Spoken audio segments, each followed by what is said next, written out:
Hey, Husker fans, welcome back to the Husker Big Red YouTube channel. I'm Chris Peterson, and joining me, as always, is my co host, is Janie Gillette. And we're back here for another episode of the Husker Big Red podcast. And we're going to talk about a new commitment from the transfer portal this week from Hardly Gilmore. We're going to talk some basketball and some other transfer portal intel with some visits coming up this week. So before we get to that, please hit the like button, hit the subscribe button, and make sure you guys get into the comment section. And Danny, how are you doing on this Friday morning? Good. I'm 30 today. My birthday today. So I'm hoping that my 30s brings a lot of Husker success and better than my 20s, which were the Scott Frost era. Not my introduction, but my first, full couple of years of covering the team and a bunch of other stuff in between. So I'm hoping this is a new era for my Husker fandom because let's be honest here, there's a reason why I shaved my beard so I can't see the grays. This is what Husker football has done to me. And yeah. Well, happy birthday, man! I forgot that it Nice. was your birthday. So how you said you're 30 today? 30, yeah, 30. 30.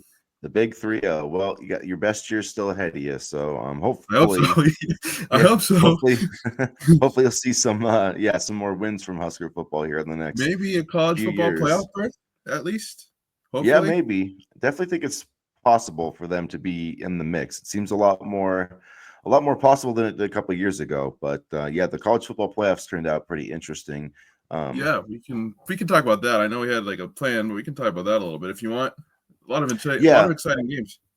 yeah, a lot of Georgia losing to Notre Dame. Ohio State just killed Oregon, which I was a little surprised. I wasn't surprised that they won, but just the way that they Mm. won. And then Texas had a really great game against against Arizona State, Penn State. So I don't know. It looks definitely like Ohio State probably going to win this thing now.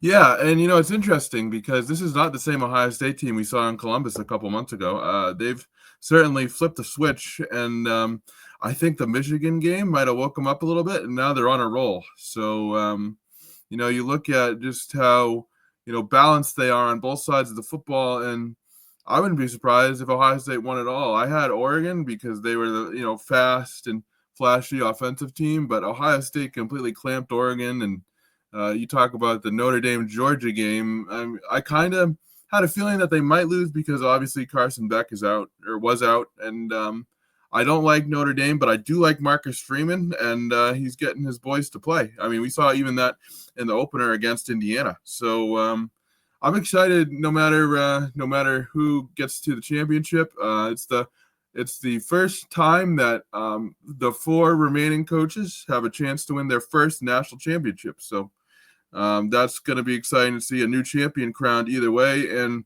honestly gives kind of a feather in the cap for the college football playoff, in my opinion, in terms of parity and stuff like that. Yeah, I think it's going to be that Texas matchup is going to be interesting. I think Texas is probably the only team that can beat Ohio State, although I do think that Notre Dame has a chance. If anybody can kind of replicate what Michigan was able to do, I think defensively it might be Notre Dame, although Texas does have a pretty good defensive line. And it was, it was surprise. What's surprising to me is that, I know not everybody has the personnel that Michigan has, but I mean, they kind of gave the game plan or the format for how to beat Ohio State, and these other teams just have not followed it, whether it's through arrogance. I'm not sure, but I mean, it's just like the way that Oregon was covering Jeremiah Smith was just mind-boggling to me. I mean, one of the touchdowns, he was like one-on-one with a safety, and he just duked the guy and was wide open. So it was like I'm not sure exactly what, I didn't sit there and watch the game. Like once it got out of hand, I was just like, whatever, But it seems like some of these teams feel like that they have the athletes to like put on an island with Jeremiah Smith, and like trust me, you don't. You have to bracket that guy. And the thing about Michigan is they could control Ohio State's running game in their front with 4 dudes, and they could drop 7 guys, and I don't know if anybody else can do that. Maybe Texas can, but until somebody can do that, it's just Ohio State's going to be tough to beat. But I saw an article Texas this morning is legit, talking about though. Yeah, no, I saw an article this morning talking about tanking for Jeremiah Smith. I mean, that dude is electric, and I believe, did he have a touchdown against Nebraska, or was it just a bunch of long catches and no touchdowns? Because I remember Carnell Tate broke off one. I can't remember if It's just, yeah, I can't remember if he got the touchdown on that last drive after we got the lead, or if it was Emeka Ibuka. But I know Jeremiah Smith definitely, made some plays in that game. And I mean, yeah, he's Yeah, a very, very dangerous player. So yeah, it's going to be interesting to see where he goes. In the NFL. I mean, that's still multiple years away, but in terms of we can get, I guess, to Nebraska now, but it yeah. will be. I am interested to see how this playoff works out. I think it's going to be. I think it's going to be Ohio State Notre Dame, which isn't great, I guess, for somebody who likes Michigan, but I think it would be an interesting matchup, and if anybody can upset Ohio State, maybe it's Notre Dame. So we'll I see. did too. At least I saw Clemson and Alabama or the SEC schools, and I guess that's my big takeaway from here. SEC got exposed. I wonder if it's the uh, NIL being used for everybody now that's making the SEC a little bit weaker. But either way, I always love when the SEC falls flat on its face, and they did that here in the playoffs. So I'm happy about that. At least I can definitely understand the kind of upsetment for the Ohio State Notre Dame matchup if you're a Michigan fan, but.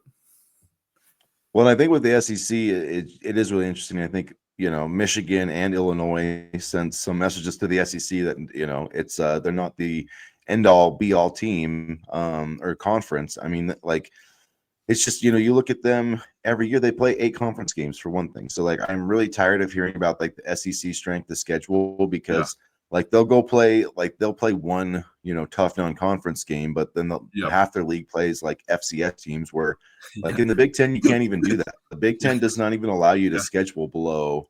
So it's just like I get really sick of hearing how it just means more and all this stuff. Like no, it doesn't. And No, it then doesn't. for them to lose to, and Alabama played like you can say maybe they were motivated or whatever, like, but they played almost all their guys, and they lost to a Michigan team that had almost 5 first-round picks not playing. So I don't know. I think the Big Ten proved this year it was the best conference. I mean, there's no question about it. There's 2 Big Ten teams still playing, and so I think a Big Ten team's probably going to win this thing. So at any rate, Maybe for the Big this year, I Ten means think the more Big now. Ten. Maybe the maybe the Big Yeah, Ten maybe means the Big more. Ten. Maybe although That's no, what they should make their slogan.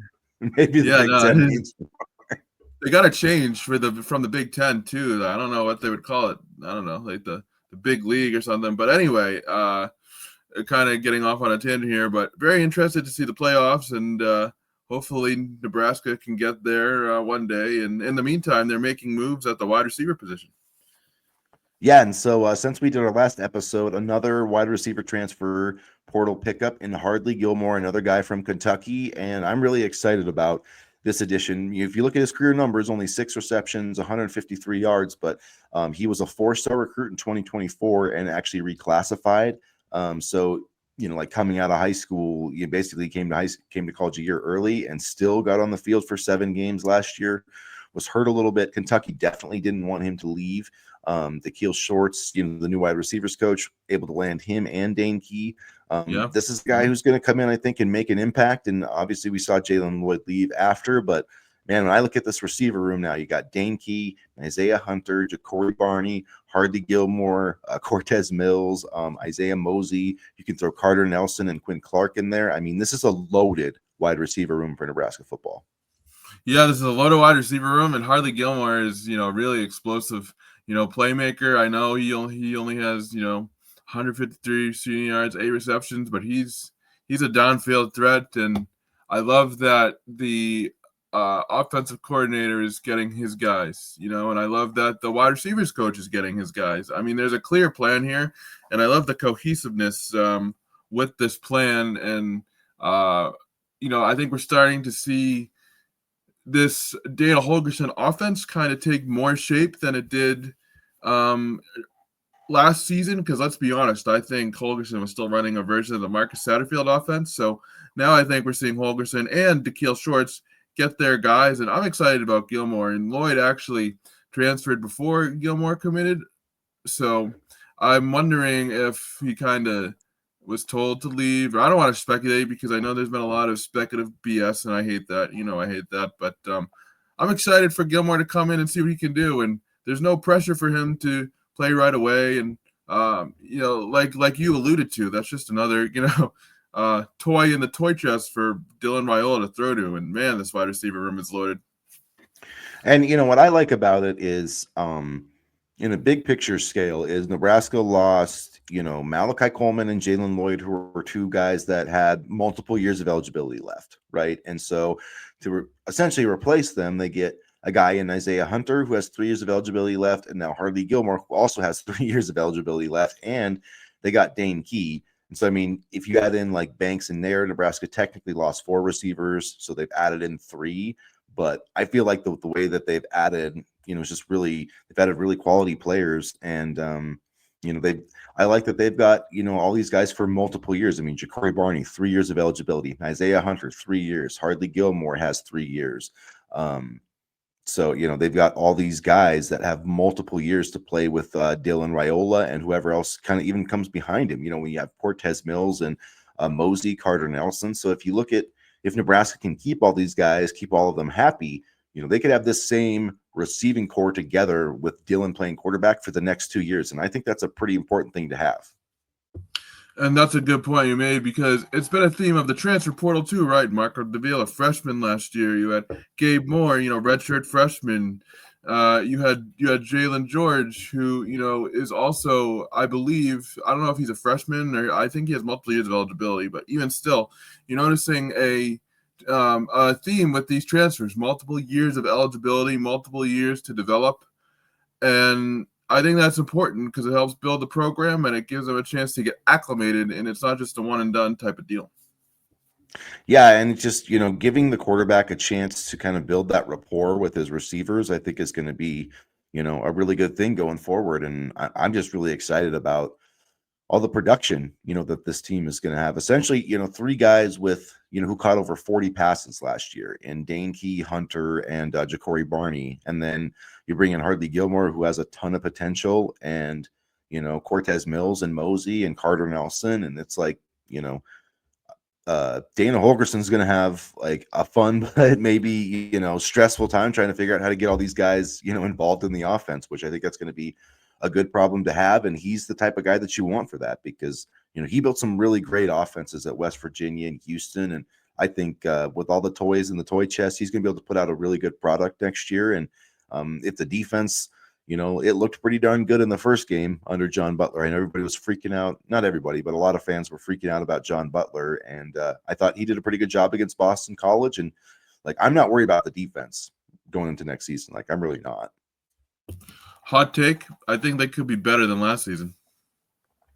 Yeah, because I think it's guys, I like coaches that really get the secondary and the back end of it, because I think that's where the best teams, the best college defenses, I guess, that's where they're really good is, on that back end. Because like when you're playing a team like Ohio State, it's like I said, you either have to be able to pressure the quarterback or confuse the quarterback, or do both, honestly. Like, to beat a team like Ohio State, you got to be able to put pressure on them and confuse them, because when they have athletes like that, you can't just sit there and like throw a blitz out, right? Because if you have Jeremiah Smith one-on-one, like, it doesn't take the greatest quarterback in the world to throw up the ball to him. Like, you just put it in within the vicinity and he'll get it.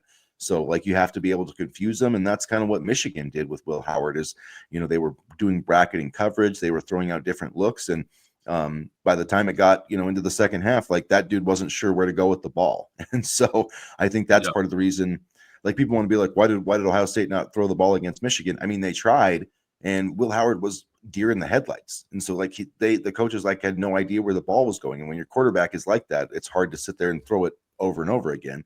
And I think that's what John Butler can do. And you also saw, I think, Donovan Jones, Caleb Benning, Amari Sanders, like, he put young players in a position to succeed, and he's been working with those guys all year. So I think, we're going to see a much improved secondary with John Butler having his hands in it. And I think what we're going to have is a lot more athletic pass rushers. I looked at Vincent Shavers during the Pinstripe Bowl, and there was a play where it was a passing play, and he came and rushed the quarterback on sort of a delayed blitz, and he just burst through the hole. I don't know if you know which play I'm talking about, but Yep.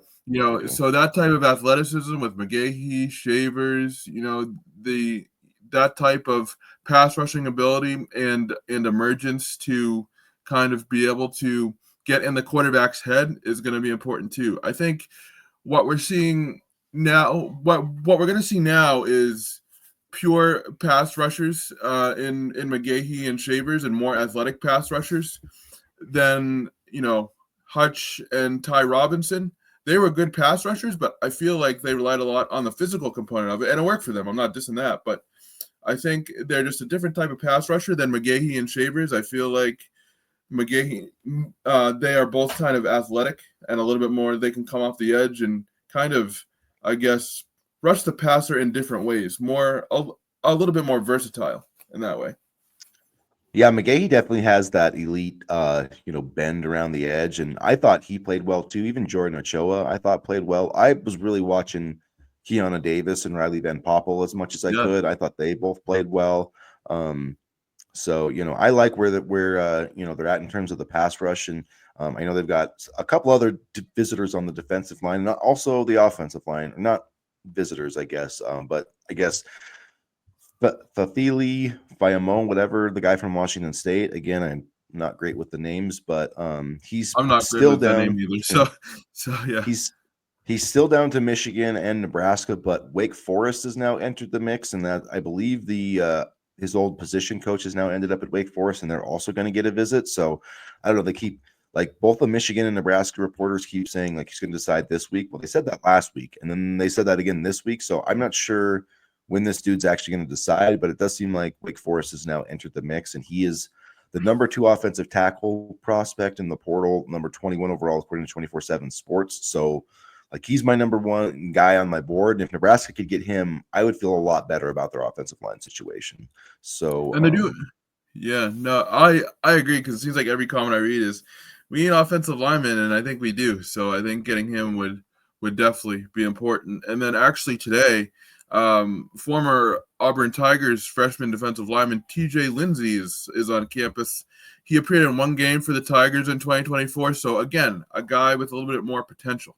But he played for IMG Academy, and he was the 40th overall defensive lineman in his recruiting class. And so they are getting a visit from him today, Friday. And then next week, they are going to have a guy who also, played some college football from Appalachian State, I believe. His last name is Donald. I'm looking it up here real quickly. I believe it's Joshua Donald, January 6th. And this is a guy, you talked about, I saw you mention it on social media, we need a nose tackle type guy. And he's that guy. He had 32 tackles last season, 3 sacks and a forced fumble. He's 6'1", 320 pounds, and he was a junior last season. So that's a visit I'd be paying attention to, because I do think they need a nose tackle. And I think that they could get some pass rushing help. I mentioned the versatility of Shavers and McGahee. Donald is more of that, Ty Robinson, Nash physical type, I think. And then I don't know if you saw yesterday, but they also had a visit from a Georgia Southern linebacker who was the conference player of the year in his conference, 363 total tackles in his career. So there's a bunch of defenders coming in for visits. Yeah, there's a bunch of guys visiting. TJ Lindsey, who you mentioned from Auburn. I like him. So interesting in that he like Gabe Moore, both of them, if you look at their recruiting profile, they were edges coming out of high school, but he's now 6'3", 290 pounds. So, somebody who could be that 3 technique, 5 technique, but still has some pass rush ability too, kind of a little bit like Jamari Butler in that sense, but just, a bigger player. But so more of a traditional defensive end with some pass rush. You mentioned Joshua Donald. I really like him. I think this is an important pickup. Just, I've been pounding the table that they need to add, a nose tackle, 300-pounder type guy, and quite a few tackles. But yeah, 6'1", 320 pounds. They need somebody like that to just eat up snaps. I mean, even if it's not, the greatest player in the world, it's kind of like you need almost like an innings eater, your defensive line snap. You just need somebody who's going to take double teams because, Riley Van Poppel and Elijah Judy and those guys, like, they're going to take a crap ton of double teams. You just need somebody who can at least like clog up space, and he can obviously do that, playing for App State. And then another one too, Jalen Davies, the UCLA cornerback, I thought was another interesting addition. A guy who's played he's played over 1,500 snaps, for UCLA and Oregon, a 6'1" cornerback. So even though they added Andrew Marshall, still trying to get some more veteran experience there. And you look at, we've talked about this a lot, though. You can never have enough corners, especially in a conference where guys are going to be throwing the football more. And then let's see, yeah. So and then the guy you're talking about, Marquise or Marcus Watson Trent, Sun Couldn't Belt remember the Conference name, but I player. knew he was a damn good football player. Yeah, so Sun Belt Conference Player of the Year, like you said, 365 tackles, 26 tackles for loss, 4 forced fumbles, and 1.5 sacks. So a linebacker type, maybe even a safety. I'm not 100% sure, but 5'11", 225. I mean, probably somebody playing linebacker. But yeah, really productive, and it'll be interesting to see kind of where he would fit in. But yeah, I mean, what the class is up to 12 transfers now. I would think they're probably going to take a couple more offensive linemen, at least one more defensive lineman, and probably another defensive back, maybe five more guys. Like, I think that's probably realistic. 7th overall transfer portal class in the country right now, which is certainly noticeable. And then it's interesting because the Georgia Southern defender actually had 11 tackles against Nebraska during the ill-fated Scott Frost finale game. So there's a little bit of a connection there. There always seems to be some sort of bad connection to Nebraska somewhere. But yeah, no, it's really interesting. And then you mentioned corners, and I know we talked about this a little bit before, but just worth mentioning here that they're going to get a visit from Jair Brown, the former Ohio State and Auburn corner, on January 20th. So they are looking to kind of beef up the secondary, and I'll be interested to see what other visits come through. Yeah, that will be interesting to see. If I'll be interested to see if they get in touch with any more offensive linemen, because right now that hasn't happened a ton. Just like I said, the Washington State tackle, and he's more of a right tackle. I mean, he probably could play left tackle if he had to, I'm sure. But it seems like they would like maybe to get 2 tackles, but that's hard to do. It's hard to find 2 quality tackles in the transfer portal. So It's hard to I find think one. yeah, exactly. It's hard to find one. I think Gunnar Gatula's been fine for the most part. So, you get another tackle, and then you've got Jenkins inside, Justin Evan Jenkins. You got Leftoski, and then I don't know, maybe you can get another year out of Turner Corcoran. I honestly wouldn't mind either. If it was Grant Bricks or one of those guys. Like, I think that Grant Bricks would be fine playing I would guard rather see next Bricks, year. honestly, at this point, truthfully. Yeah, I mean, yeah, it'll be interesting to see what happens with those guys, if they medically Yeah. retire, or if they portal, or what they do. But it was interesting. They still were on the injury report the other day, so it'll be interesting to see if we have anything happen there, or with the coaching with Ed Foley. We still haven't had anything happen there. I So thought there would be something earlier this week. I was preparing for something either Wednesday or even Thursday, but nothing yet, if anything at all. yeah, it's interesting to see. I don't know. I know a lot of fans are not going to be happy if Ed Foley's the special teams coach again, and I can't blame him if that is the case. I'd be very surprised if that happened, and it might just be a timing thing where they're just waiting to announce it, or I don't know, but I don't see how you could bring him back. Well, Matt Rule said special teams needs a complete overhaul, and I don't think you can do a complete overhaul if you keep Ed Foley. Yeah, no, I agree So, with that. So. so unless like he just made those comments out of pure frustration and nothing's going to happen, when he said special teams needs a complete overhaul and do over, you can't have that happen without getting a new special teams coach. So. Otherwise, that's a pretty big statement to make, and there might be some tension in the room next season. Yeah. So that's kind of everything that's going on with the football program right now. Let's bounce over to basketball. So on the women's side of things, really quick before we get to the men, they had to play number 4 USC and number 1 UCLA on the road in back-to-back games. They were fairly competitive, but lost both by double digits. But UCLA has Kiki Rice, USC has Juju Watkins, so they're pretty difficult on the women's side of things. But a big game coming up on Saturday against UCLA for the Huskers, also on the road. Then they have to play at USC earlier next week. So a tough 2-game swing. UCLA is like 17th in the KenPom rankings. So just a really they're 11-2. under Cronin there. So yeah, 16th in the Ken Palm, number 4 defensively, and that's kind of one of the things that they've always been, really good at under Mick Cronin on the defensive end. And one stat that really just kind of scanning through them this year, they force 18 turnovers a game. They literally are the best team in college basketball at forcing turnovers. So if you want to talk about a key for Nebraska, taking care of the ball will be one. The Bruins also have like 10 they have 10 guys on their roster who were ranked in the top 100 as high school recruits.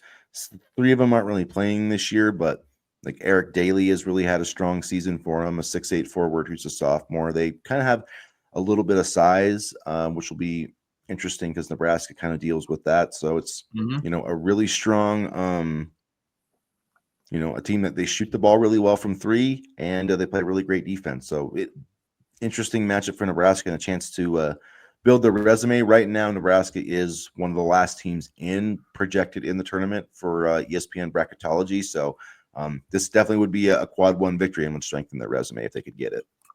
Absolutely. And size is something that Nebraska struggled with against Michigan State, if I remember correctly. They got beaten inside quite a bit. And so I'm wondering how that will work in their favor. I think they're going to need to have another big game from Connor Essegian. He's really established himself as kind of the main scorer for this program. The Huskers can have, leading scorers and multiple, scores on any given night, but Essegian, in my opinion, is kind of the engine that, makes the offensive train run. And it's going to be going to be tough. It's going to be tough. And I always forget that UCLA and USC are now Big Ten members, but with that, we get to see some really good basketball, and Mick Cronin is a fantastic coach. So I'm not surprised that UCLA is ranked and up near the top once again. I guess I was wrong with the schedule. So they play Nebraska doesn't have to play USC. I was just assuming that they play at Iowa. So it'll be interesting to do. And actually, I think I screwed this up. Yeah. So Nebraska's playing at home against UCLA. Sorry, you guys. So they're That's playing what I at home thought, but I against didn't want to UCLA. call you out. I didn't want to. No, you should have. Yeah, I got that one mixed up. So my bad. So they're playing home against UCLA and at Iowa. I just was, for some reason, I thought they were doing the same thing that the women were doing, but a week after. So my bad on that. But still, if you look at this matchup, we'll see no point spread yet. Wouldn't surprise me if Nebraska's like a slight favorite.